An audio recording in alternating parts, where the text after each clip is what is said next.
जय हिंद।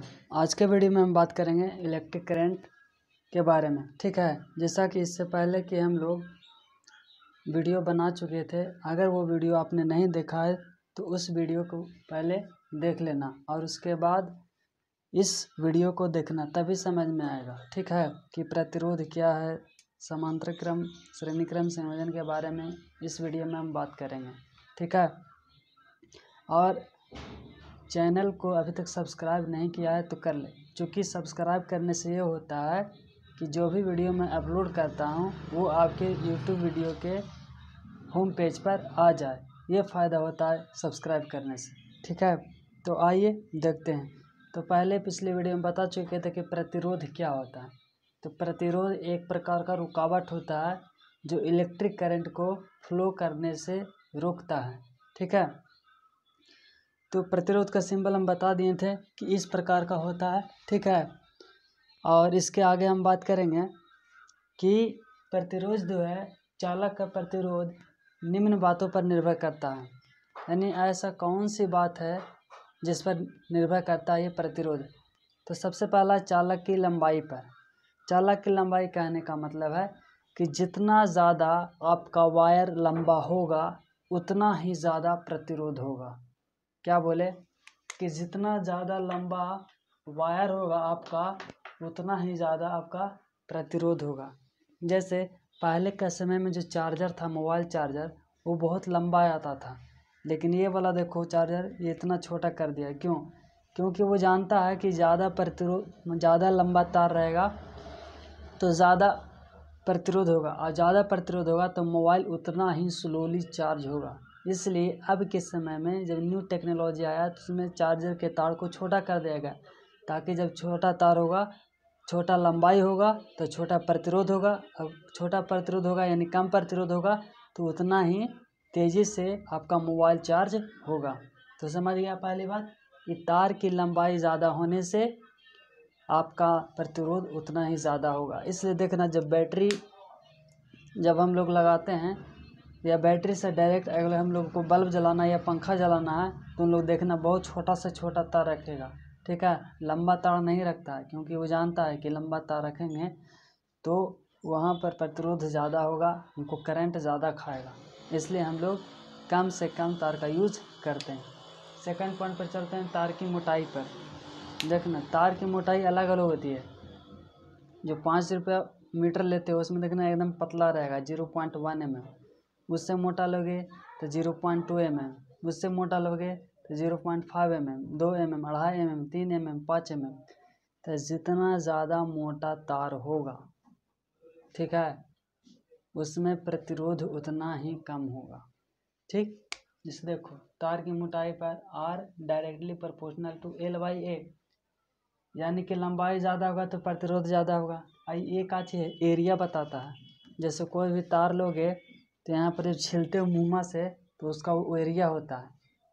तो वो जो एरिया है ना, तो वो एरिया बतलाएगा। अगर एरिया मोटा रहेगा तो आपका प्रतिरोध कम रहेगा, अगर एरिया कम रहेगा तो प्रतिरोध ज़्यादा रहेगा। ठीक है, तीसरा में देखो चालक के पदार्थ पर।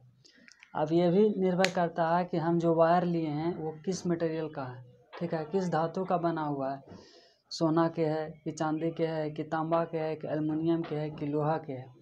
लेकिन ये बात रह रखना कि अगर अलग अलग तार लोगे, अलग अलग पदार्थ का, तो उसका प्रतिरोध भी अलग अलग होगा। जैसे लोहा है तो लोहा में प्रतिरोध ज़्यादा होगा, तांबा है तो उसमें थोड़ा कम होगा, चांदी है तो और कम होगा, सोना है तो और कम होगा, या एल्युमिनियम है तो एल्युमिनियम में भी प्रतिरोध होता है। ठीक है, तो जैसन तार रहेगा, जैसन पदार्थ रहेगा, उसके हिसाब से उसमें प्रतिरोध पाया जाता है। ठीक है, अगला है चालक के ताप पर। टेम्परेचर अगर हम टेम्परेचर बढ़ाते हैं तो चालक का जो प्रतिरोध है वो बढ़ता है। अगर हम टेम्परेचर घटाते हैं तो वो भी घटता है। ठीक है, तो यहाँ पर देखो, यहाँ पर भी है R proportional to L/A। L लंबाई है, A क्रॉस सेक्शनल एरिया है, और R तुम्हारा प्रतिरोध है। इसको कम करेंगे तो ये बढ़ेगा, अगर इसको बढ़ाएंगे तो ये घटेगा। ये जान लो, काहे कि बट्टा में है, बट्टा में जब भी होता है तो एगो बढ़ेगा तो दूसरा घटेगा, दूसरा बढ़ेगा तो पहले का घटेगा, इस तरह से। ठीक है, तो यहाँ पर देखो ये R proportional to L by A है, ठीक है। आर के आर लिख दिए। ये इस कॉन्स्ट ये जो इन्फिनेटिव का चिन्ह जो तुमको दिखाई दे रहा है, इसको हटाने के लिए एक हम कांस्टेंट मान लिए, ठीक है। उस कांस्टेंट को हम लिखे यहाँ पर रो, इसको रो बोलते हैं, ठीक है। तो आर यहाँ पर बराबर लिखें, इसके जगह पर ये लिखें और इंटू एल बाई ए, ये रो है, इसको हम रो पढ़ते हैं, रो। इसी को बोलते हैं प्रतिरोधकता। रो को क्या बोलते हैं? प्रतिरोधकता। इसका ऐसा मात्रक भी होता है वो ओम मीटर होता है। इसको सिंबल में हम ओ एम लिख सकते हैं, ओम एम, ठीक है।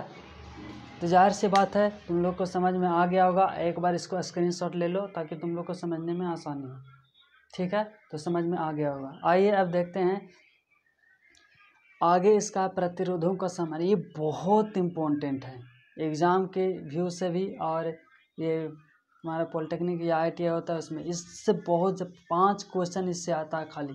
प्रतिरोध के समूहन से 5 क्वेश्चन याद रखना। तो इसको हम बारीकी से समझाएंगे, एकदम आसान भाषा में समझाएंगे ताकि तुम लोग को समझ में आ जाए। तो आइए देखते हैं। तो प्रतिरोधों का समूहन 2 प्रकार का होता है, एक समांतर क्रम समूहन, एक श्रेणी क्रम समूहन, ठीक है। तो आइए सबसे पहले हम चलते हैं कि श्रेणी क्रम संयोजन क्या है। श्रेणी क्रम संयोजन कहने का मतलब है कि बहुत सारा रहेगा और उसको एक ही में हम उसको जोड़ करके उसको बार देते हैं। जैसे दिवाली के दिनों में देखा होगा तुम लोग को लरी रहता होगा एकदम लंबा लंबा 20 फीट 25 फीट का रहता है, उसमें कितना सारा बॉल रहता है, बहुत सारा बॉल रहता है।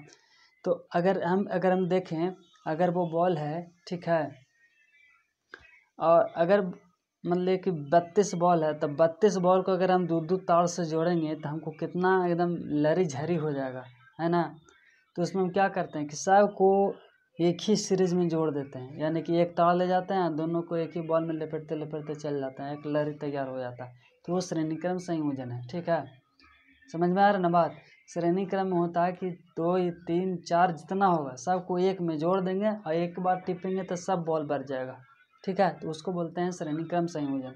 अब देखो श्रेणी क्रम संयोजन, इसको हम RS से सूचित करते हैं, ठीक है, इसको हम RS से सूचित करते हैं।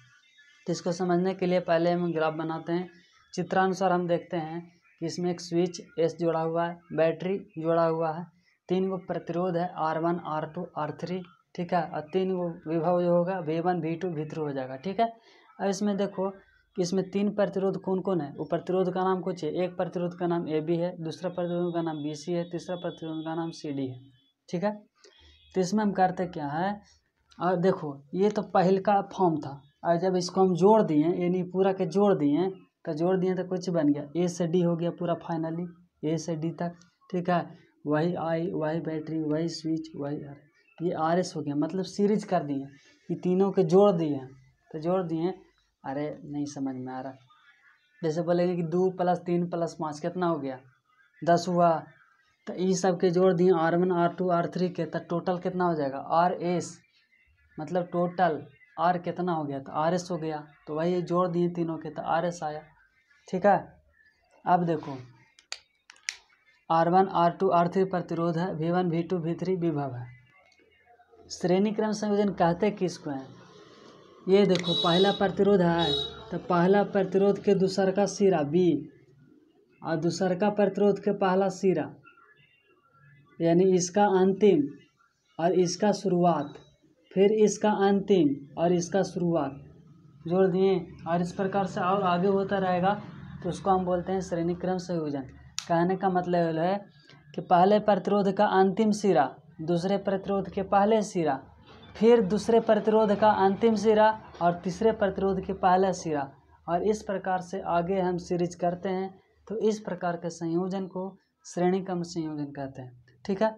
अब आगे देखते हैं। हम जानते हैं इसके चित्रानुसार लिखते हैं कि चित्रानुसार R1 A B B C और CD 3 प्रतिरोध है, ठीक है, 3 गो प्रतिरोध है, R1 R2 और R3 है। इसका विभव A से B के बीच विभव V1 है, B से C के बीच विभव V2 है, और C से D के बीच विभव V3 है। इसमें एक स्विच S जोड़ा गया है और इसमें एक बैटरी से संयोजन कर दिया गया है, ठीक है। अब हम जानते हैं काची कि ओम के नियम से V बराबर IR होता है, V बराबर IR। तब V बराबर जब IR होता है तो हम V1 के मान निकालेंगे, V के जगह V1 रखें तो V1 बराबर I इंटू आर के जगह R1, V2 बराबर I इंटू R2 और V3 बराबर I इंटू R3। यानी हमको V1 V2 V3 का मान हमको मिल गया। अब देखो, अब बैटरी का विभव तो V होगा, बैटरी का तो विभव कुछ होगा ना, वोल्टेज कुछ होगा ना। तो मान लिया जाए कि उसका वोल्टेज V है, यानी कि A और D के बीच विभव भी है। ठीक है, यानी कि यहाँ पर V1 था, V2 था, V3 था, लेकिन जब तीनों के जोड़ देंगे तो कोई ना कोई V तो होगा। तो मान लिया जाए कि उसका विभव V है।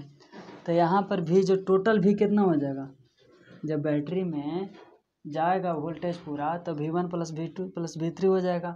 ठीक है, तो यहाँ पर V बराबर जब करेंगे तो V1 का मान हम लिखें I इंटू R1 है, V2 का मान तो I इंटू R2, V3 का मान I इंटू R3। तो यहाँ से क्या होगा, हम I कॉमन ले लेंगे तो R1 plus R2 plus R3 हो जाएगा। ये हमारा इक्वेशन फर्स्ट हो गया।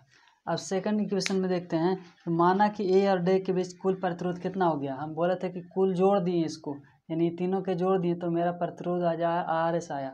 तो RS मान लिए, तो ओम के नियम से हम जानते हैं कि V बराबर I R होता है। तो V बराबर I इंटू R के जगह RS कर देंगे, कहा कि कुल था। ठीक है, एक बार इसका निकालेंगे, एक बार बैटरी का निकालेंगे।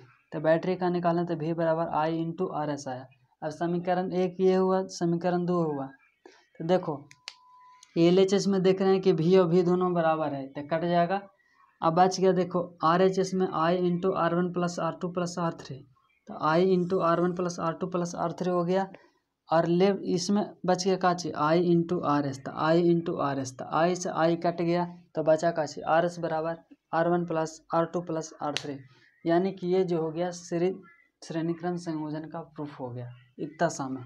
ठीक है, ज़्यादा कुछ नहीं करना है, V1 V2 V3 निकालना है, फिर V बराबर V1 plus V2 plus V3, ये इक्वेशन निकालें, फिर ओम के नियम से I इंटू RS, दोनों इक्वेशन क्लियर दिया। ठीक है, और लंबा चौड़ा लिखना नहीं है, उतने लिखो। और लैंग्वेज बनाना है तो तुम अपने से बनाना सीखो, देख करके फिगर से।